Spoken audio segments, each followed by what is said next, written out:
ധനികരാകുവാൻ ആഗ്രഹിക്കുന്നവർ പരീക്ഷയിലും കണിയിലും കുടുങ്ങുകയും മനുഷ്യർ സംഹാരനാശങ്ങളിൽ മുങ്ങിപ്പോകുവാൻ ഇടവരുന്ന മൗഢ്യവും ദോഷകരവുമായിരിക്കുന്ന പല മോഹങ്ങൾക്കും ഇരയായിട്ട് തീരുകയും ചെയ്യുന്നു.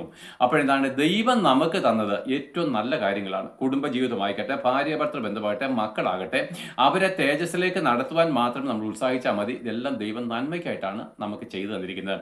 അതിൽ തൃപ്തിയില്ലാത്തവരാണ് വഞ്ചിക്കപ്പെട്ട് പാപം ചെയ്ത് നശിച്ചു പോകുന്നത്. നോക്ക്, പിന്നെ ആ ഹവ്വയുടെ കാര്യത്തിലും ആദമിന്റെ കാര്യത്തിലേക്കും ശ്രദ്ധിച്ചാലോ, ദൈവം അവരുടെ കൂടെ ഉണ്ടായിരുന്നു. അവരെന്താണ് ദൈവത്തിൽ സന്തോഷിച്ചിരുന്നു. പക്ഷെ എന്താണ്, സാത്താൻ വന്ന കാര്യങ്ങളെ പറയുമ്പോൾ അവരുടെ ഹൃദയം എന്താണ്, ദൈവം കൽപ്പിച്ചിട്ടല്ലാത്തതിന് വേണ്ടി കൊതിക്കുന്നതാണ് ലോകസ്നേഹം എന്ന് പറയുന്നത്. ദൈവം എന്താണ് നമുക്ക് അനുവദിച്ച് തന്നിരിക്കുന്നത്, അതിനപ്പുറത്തേക്ക് നമ്മുടെ ഹൃദയം പോകുന്നതാണ് ലോകസ്നേഹം. അവർ ദൈവത്തിന്റെ ശത്രുക്കളാണ്.